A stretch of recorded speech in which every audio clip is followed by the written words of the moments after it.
We not only have to invest in America, we need to invest in our families. We need to invest in things our families care about and need the most.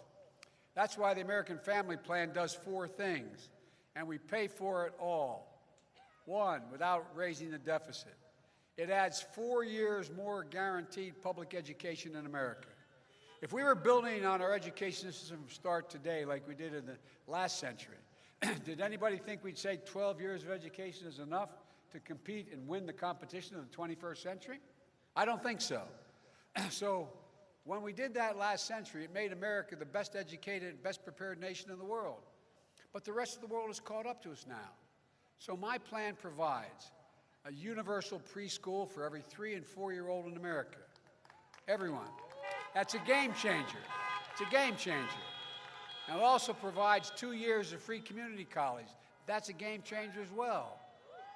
Jill is a community college professor, still teaching. She constantly says, Joe, community colleges can change the lives of students. As she always say, look, any country that out-educates us is going to out-compete us. She'll be leading one of these efforts as well. Look, one more thing. We've got some great historical black universities and colleges in Georgia. And we're going to be investing them and investing in them and increasing Pell Grants. They don't have all the money that comes from the large universities. But their students are as competent to do anything in the future as anyone else. But here's the deal. We're going to provide up to $47 billion over 10 years to increase their capacity to do everything but deal with, cybersecurity, all those things where the jobs of the future are. Second thing we're going to do, provide quality, affordable child care. I was a single dad for 5 years.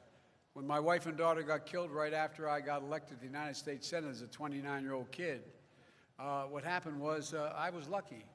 I had a daughter. I had 2 boys survive. My daughter and wife were killed, but my 2 boys survived. And fortunately for me, I had an incredible family. My sister, my brother, and my mother and father, they basically moved in and helped me raise my kids. Because although I was a senator, I was listed as the poorest senator in history, but not history, but in the years I was there, I couldn't afford the cost of daycare. I couldn't afford the cost of child care, but I had them. I don't know how I would have done it without them. So understand how important child care can be. Under my plan, most folks won't pay more than 7% of their income for child care as a max. And the folks who need it the most and can't afford it all won't have to spend a dime. That's important. And the third thing is the American Family Plan will finally provide up to 12 weeks of paid family and medical leave. No one should have to choose between a job and a paycheck or taking care of themselves, a loved one, a parent, or a spouse or a child. And fourth, the American Family Plan puts money directly into the pockets of millions of families.